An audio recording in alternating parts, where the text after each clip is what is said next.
দেখতেছি একদল এসে আরেক দলের সমালোচনা করে, আরেক দল এসে আরেক দলের সমালোচনা করে, নিজেদের প্রয়োজন পরিমাণ সংবিধান তৈরি করে, নিজেদের যখন পরাজয় হয়ে যায় তখন আরেক দল এসে সেই জায়গায় সংবিধানকে সংশোধন করে। কথা বলেন ঠিক না?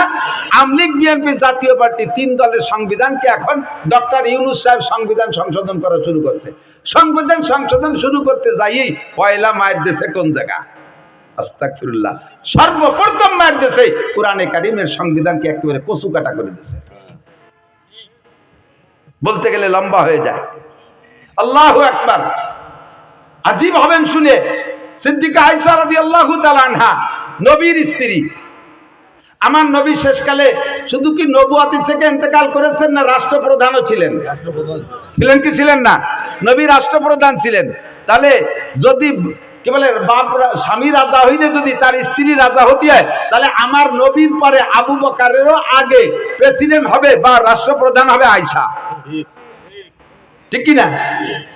যদি নবীর পরে বাপ মারা গেলে বাপ রাজা থাকলে তারপরে যদি পৈতৃক সম্পত্তি হিসেবে সন্তানরা যদি রাষ্ট্রপ্রধান হতে হয়, তাহলে আমার নবীর এন্তেকালের পরও ফাতেমা বেঁচে ছিলেন, আমার নবীর এন্তেকালের পরও ফাতেমা বেঁচে ছিলেন। তাহলে নবী রাজা ছিলেন, নবীর মাইয়া ফাতেমা রাজা হবে। কথা বলেন ঠিক ঠিক না? যিনি জান্নাতি নারীদের নেত্রী। ফাতেমাও রাজা হলেন না, আয়েশাও রাজা হলেন না। এরপরে যাইয়া এক রাজার স্ত্রী আর এক রাজার মেয়ে যদি সেই হিসেবে রাজা হতে হয়, তাহলে হযরত নবী পাকের স্ত্রী আয়েশা, আবার আবু বকরের মেয়ে আয়েশা, ওমরের আগে আয়েশা একবার রাজা হতে হবে। বলেন না ঠিক না? হযরত ওমর প্রেসিডেন্ট। সংবিধান তৈরি হচ্ছে, সংবিধান কোরআনকে সামনে রেখে।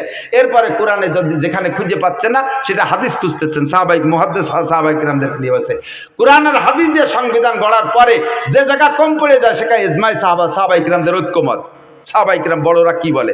যার যার ইজমা না, আইডিয়ানি আড়াইনি বারানি আসুসা আপা দুয়া নামাজ নাই কালাম নেই আইডি সোচনা বুঝতে পারি না দাঁতে ছাতা এই সমস্ত আদামি ভাদামি মদখোর গাঁজাখোর আসুসা আপা দুয়া দিয়ে সংবিধান কি বলে প্রণয়ন করা, এটা জীবনেও গ্রহণ হবে না, আল্লাহ পাক গ্রহণ করবে না। কথা কোন ঠিক ঠিক না? ওই সংবিধানের মধ্যে শান্তি আসবে না। জলিলুল কদর সাহাবা এনাদেরকে সংবিধান তৈরি করতেছে, যাইতে যাইতে যাইতে যাইতে সব তৈরি হয়ে গেছে। এখন এক জায়গায় যায় ঠিক আছে, শিক্ষানীতি নিয়ে আলোচনা চলতেছে।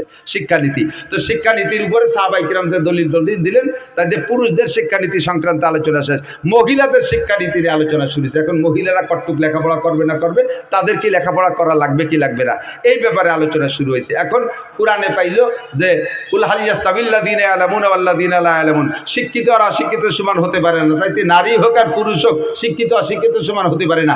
শিক্ষিত পুরুষ আর অশিক্ষিত পুরুষ যেমন সমান হতে পারে না, শিক্ষিত নারী আর অশিক্ষিত নারীও কখনো সমান হইতে পারে